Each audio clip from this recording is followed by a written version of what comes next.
آج کے اس سائنسی دور میں بھی اگر کوئی یہ دعویٰ کرتا ہے کہ وہ خواب میں زمین سے آسمانوں کی طرف گیا اور آسمانوں کی سیر کر کے جب وہ واپس آتا ہے تو اس کا بستر گرم ہوتا ہے، تو اس بات کو تسلیم کیا جا سکتا ہے کیونکہ یہ خواب کا معاملہ ہے اور خواب میں ایسا ہونا ممکن ہے۔ اگر حضور علیہ الصلاۃ والسلام بھی ایسا فرماتے تو نہ ابو جہل کو کوئی شک ہوتا اور نہ کفار اس بات کا انکار کرتے، کیونکہ یہ تو خواب کا معاملہ ہوتا اور خواب میں ایسا ہونا ممکن ہے۔ مگر دعویٰ یہ ہے، مسئلہ یہ ہے کہ یہ دعویٰ عالم بیداری کا تھا، یعنی حضور صلی اللہ علیہ وسلم نے جو سفر معراج طے کیا وہ روحانی نہیں بلکہ جسمانی تھا۔ حضور علیہ الصلاۃ والسلام نے جسمانی طور پر سفر معراج کو طے کیا۔ جی ہاں، اللہ تبارک و تعالیٰ اس کو قرآن مجید میں ارشاد فرماتا ہے، وَمَا جَعَلْنَا الرُّؤْيَا الَّتِي أَرَيْنَاكَ إِلَّا فِتْنَةً لِلنَّاسِ، کہ ہم نے تو شب معراج کے اس نظارے کو جو ہم نے آپ کو دکھایا ہے لوگوں کے لیے آزمائش بنا دیا ہے، لوگوں کے لیے آزمائش بنا دیا ہے۔ ایمان والے مان گئے اور جو ظاہر بین تھے، جن کے دلوں میں ایمان نہیں تھا، جن کے دلوں میں عشق نہیں تھا، جن کے دلوں میں محبت نہیں تھی، وہ اس کا انکار کر بیٹھے۔ حضرت ابوبکر صدیق کے دروازے پر کفار پہنچتے ہیں، کفار حضرت ابوبکر صدیق کا دروازہ کھٹکھٹاتے ہیں اور حضرت ابوبکر صدیق جب باہر آتے ہیں تو ان سے کفار کہتے ہیں کہ اے ابوبکر، تمہارا نبی تو ایسی باتیں کرتا ہے کہ وہ مسجد حرام سے مسجد اقصیٰ گیا، وہاں سے آسمانوں کی طرف گیا اور جب وہ وہاں سے واپس آیا تو بستر گرم تھا، تو اس کا بستر گرم تھا اور دروازے کی جو کنجی تھی وہ ہل رہی تھی۔ تو حضرت ابوبکر صدیق رضی اللہ تعالیٰ عنہ کہتے ہیں کہ تم نے ان پر جھوٹ باندھا ہے، وہ ایسا نہیں کر سکتے، وہ ایسا نہیں کہہ سکتے، وہ ایسا نہیں کہہ سکتے، تم نے ان پر جھوٹ باندھا ہے۔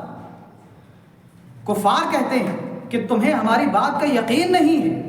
حضرت ابوبکر صدیق کہتے ہیں کہ نہیں، مجھے تمہاری بات کا یقین نہیں ہے۔ کفار کہتے ہیں کہ ابوبکر، اگر تمہیں یقین نہیں ہے تو چلو مسجد کی جانب چلو، وہ مسجد میں بیٹھ کر ابھی اپنے اصحاب کے درمیان یہ واقعہ بیان کر رہے ہیں، ابھی اپنے لوگوں کے درمیان بیٹھ کر یہ واقعہ بیان کر رہے ہیں۔ حضرت ابوبکر صدیق کے عشق و محبت پر قربان جائیے۔ حضرت ابوبکر صدیق رضی اللہ تعالیٰ عنہ فرماتے ہیں کہ اگر نبی کریم صلی اللہ علیہ وسلم اپنی زبان مبارک سے یہ واقعہ بتا رہے ہیں تو میں تصدیق کرتا ہوں کہ یہ واقعہ سچا ہے۔ کفار حضرت ابوبکر صدیق سے کہتے ہیں کہ ابھی تو تم نے اس واقعے کو اپنے کانوں سے نہیں سنا، تم تصدیق کیسے کرتے ہو؟ حضرت ابوبکر صدیق رضی اللہ تعالیٰ عنہ فرماتے ہیں کہ یہ تو معراج کا واقعہ ہے، میں نے تو اس سے بھی عجیب باتوں کو زبان مصطفیٰ سے سنا ہے اور اس کی تصدیق کی ہے، اس کو تسلیم کیا ہے۔ یہ معراج کا واقعہ تو بہت چھوٹی چیز ہے۔ کفار کہتے ہیں کون سی عجیب چیزیں ہیں، کون سی عجیب باتیں ہیں؟ حضرت ابوبکر صدیق کہتے ہیں کہ ہمیں نہیں پتا تھا کہ خدا ہے، حضور علیہ الصلاۃ والسلام نے فرمایا کہ خدا ہے تو ہم نے مان لیا کہ ہاں خدا ہے۔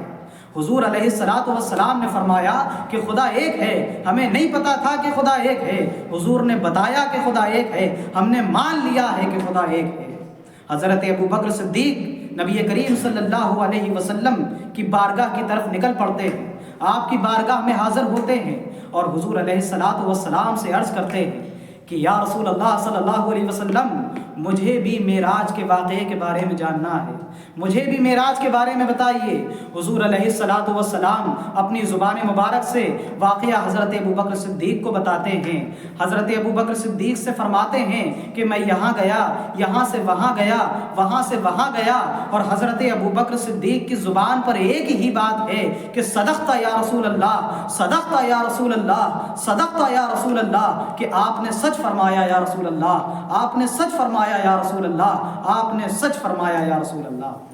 حضرت ابوبکر صدیق جب اس بات کی تصدیق کرتے ہیں تو حضور علیہ الصلاۃ والسلام فرماتے ہیں کہ ابوبکر، تم آج سے صدیق ہو، تمہیں آج سے صدیق کا لقب ادا کیا